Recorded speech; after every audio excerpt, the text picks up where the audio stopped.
Welcome to civil কি medicine YouTube channel. Civil কি medicine YouTube চ্যানেলে তোমাদেরকে সকলকে আবার স্বাগত। গতকাল অর্থাৎ 11/8/2020 যে কারিগরি দপ্তর একটি নোটিফিকেশন বের করেছিল, যে নোটিফিকেশনে তোমাদেরকে একটি গাইডলাইন দিয়েছে অনলাইন ফর্ম ফিল আপ করার জন্য। অর্থাৎ তোমাদের যে এই অল্টারনেটিভ মোড অফ অ্যাসেসমেন্ট হবে, সেই অল্টারনেটিভ মোড অফ অ্যাসেসমেন্ট করার জন্য তোমাদের যে অনলাইন ফর্ম ফিল আপ করতে হবে তার একটি গাইডলাইন কিন্তু গতকাল আমাদের কারিগরি দপ্তর কিন্তু প্রকাশ করেছিল এবং বলে দিয়েছিল যে 12 তারিখ থেকে 12ই আগস্টের থেকে সেই অনলাইন ফর্ম ফিল আপের উইন্ডো কিন্তু অ্যাক্টিভ হয়ে যাবে। তো আজকে 12 তারিখ, সেই অনলাইনে ফর্ম ফিল আপ করার উইন্ডো কিন্তু অ্যাক্টিভ হয়ে গেছে। তো আমি তোমাদেরকে সেই step by step form fill আপগুলো আমি দেখাবো কি করে করতে হয়। অবশ্যই আমার সাথে থাকবে এবং আমার চ্যানেলটি সাবস্ক্রাইব করবে যারা এখনও করনি, এবং বেল আইকনটি অন করে রাখবে। তো চলো দেখে নিই কী করে সেটা করতে হয়। তো আমি এখন কারিগরি দপ্তরের মেইন ওয়েবসাইটে রয়েছি। তো সেখান থেকে গেলেই এখানে নিচের দিকে তোমরা যখন স্ক্রল ডাউন করবে তখন তোমরা দেখতে পাবে apply online for alternative mode of assessment বলে এই উইন্ডোটা কিন্তু অ্যাক্টিভ হয়ে গেছে। তো আমি এখন এই মোবাইলে আছি, আমি তোমাদেরকে মোবাইল থেকে দেখাবো। তার কারণ হচ্ছে এটা মোবাইল থেকেই করা যাবে, তার জন্য তোমাদেরকে ক্যাফে বা তোমাদের ল্যাপটপ বা ডেস্কটপ কিন্তু তোমাদের লাগবে না। তার জন্য আমি তোমাদেরকে মোবাইল থেকেই দেখাচ্ছি কত ইজিলি এটি তোমরা ঘরে বসে করতে পারবে। তো আমাকে প্রথমে কি করতে হবে, এই যে ক্লিক টু অ্যাপ্লাই, এখানে আমাকে ক্লিক করতে হবে। ঠিক আছে, এটি ক্লিক করলে আমার এরকম একটা উইন্ডো খুলে যাবে যেখানে লেখা আছে application for alternative mode of assessment under Covid 2019 academic session 2019-20। এবার বলেছে সার্চ ইউর ডিটেলস, যেটা গাইডলাইনে কিন্তু বলে দিয়েছিল যে প্রথমে তোমাদের রেজিস্ট্রেশন নাম্বারটি এন্টার করতে হবে, তোমাদের যে করসপন্ডিং রেজিস্ট্রেশন নাম্বার আছে। আমি এখানে একজন ক্যান্ডিডেটের রেজিস্ট্রেশন নাম্বার আমার এন্টার করে আমি তোমাদেরকে দেখাচ্ছি। ঠিক আছে, তো আমি রেজিস্ট্রেশন নাম্বার এন্টার করলাম, যে তোমাদের যে ক্যাপিটাল ডি দিয়ে তারপরে যে অনেকগুলো নাম্বার থাকে সেটা হচ্ছে তোমাদের রেজিস্ট্রেশন নাম্বার। তো তোমাদের রেজিস্ট্রেশন নাম্বার দিয়ে এই সার্চ অপশনে ক্লিক করলেই তোমাদের কিন্তু ডিটেলসটা বেরিয়ে যাবে, যেটা গাইডলাইনও বলে দিয়েছিল। তো চলো দেখি রেজিস্ট্রেশন নাম্বার দেওয়ার পরে কি শো।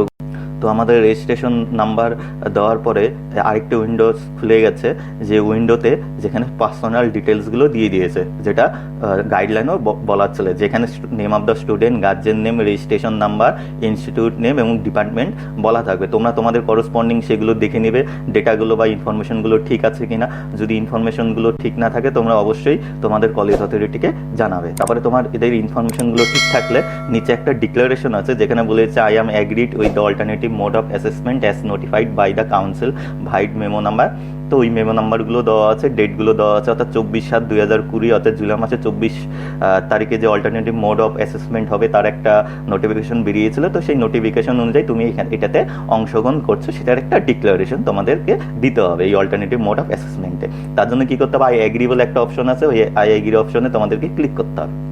আর ওইটা ক্লিক করলে তোমাদের তারপরে নেক্সট একটু ইনফরমেশন খুলে যাবে, যেখানে বলা আছে eligibility for alternative mode of assessment, যেখানে সিরিয়াল নাম্বার দেওয়া আছে, সেমিস্টার নাম্বার দেওয়া থাকবে এবং অ্যাপিয়ারেন্স টাইপ দেওয়া থাকবে, অর্থাৎ রেগুলার হলে রেগুলার, ক্যাজুয়াল হলে ক্যাজুয়াল, এবং কত টাকা দিতে হবে সেটা লেখা থাকবে। যেটা রেগুলার স্টুডেন্টের জন্য 200 রুপিস, সেটা কিন্তু এখানে আবারও দেখিয়ে দিচ্ছে যে তোমাদেরকে 200 রুপিস পে করতে হবে।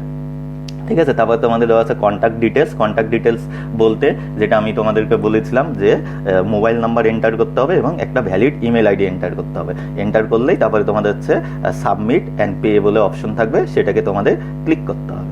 তো আমি এখানে একটি ভ্যালিড মোবাইল নাম্বার এন্টার করছি। তো এন্টার মোবাইল নাম্বার এবং ইমেল আইডি দেওয়ার পরে সাবমিট অ্যান্ড পে অপশনে তোমাদেরকে ক্লিক করতে হবে। তো আমি ক্লিক করলাম, তারপরে তোমাদের এরকম একটি খুলে যাবে। ঠিক আছে, পুরো ডিটেলসগুলো আবার শো করবে, তোমার মোবাইল নাম্বার, ইমেল আইডি। আমাদের কি করতে হবে, পেমেন্ট করতে হবে। ঠিক আছে, এবার total amount to be paid 200 rupees. এবার আমাদের পেমেন্টের মোডটাকে সিলেক্ট করতে হবে, যেটা 4টি মোড আছে, debit card, credit card, net banking, UPI. ঠিক আছে, তো আমার মতে হচ্ছে ডেবিট কার্ডটি সুবিধা হয়, ইউপিআই এর সুবিধা আছে।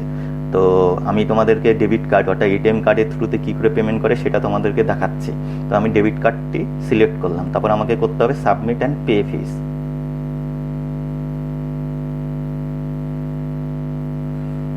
ঠিক আছে, এবারে সাবমিট আর পে ফিস অপশন করলে তোমাদের যে এরকম একটি উইন্ডোজ খুলে যাবে। ঠিক আছে, যেখানে আমার এখানে কি বলেছে ডেবিট কার্ড, আমি ডেবিট কার্ডটি সিলেক্ট করলাম।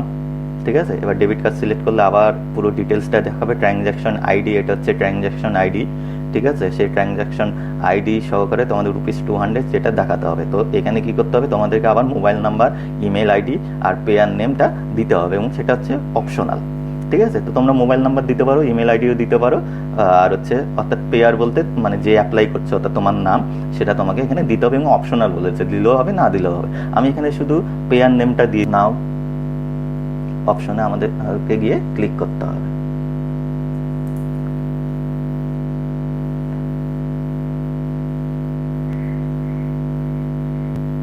তারপরে এরকম একটি পেজ খুলে যাবে আমাদের, যেখানে card holder name, card number, expiration month, expiration year আর কার্ড কোডটা তোমাদেরকে দিতে হবে। এখানে কার্ড হোল্ডার নেম মানে যার নামে ওই এটিএম কার্ডটি আছে, ঠিক আছে, তার নামটি এখানে দিতে হবে।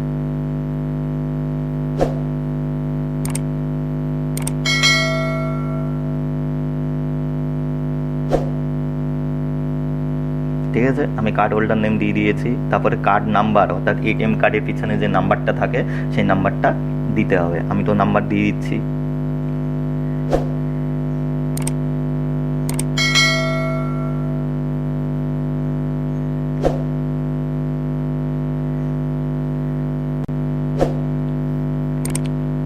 তারপরে দিতে হবে এক্সপাইরেশন মান্থ, অর্থাৎ কোন মান্থে কার্ডটি এক্সপায়ার হয়ে যাবে, যেটা পিছনে কিন্তু দেওয়া থাকে। বলতে last 3 digit on the back of your card, অর্থাৎ কার্ডের পিছনে একটি সিভিভি নাম্বার বলে, অর্থাৎ 3 ডিজিটের একটি নাম্বার থাকে, সেই নাম্বারটি তোমাদের দিতে বলেছে, যেটাকে সিভিভি নাম্বার বলে, লেখা থাকে 3 ডিজিটের হয় কার্ড নাম্বারের নিচেই। তো সেটাও আমি এখানে দিয়ে দিচ্ছি। আমাকে কি করতে হবে, কন্টিনিউ অপশনে ক্লিক করতে হবে, ঠিক আছে।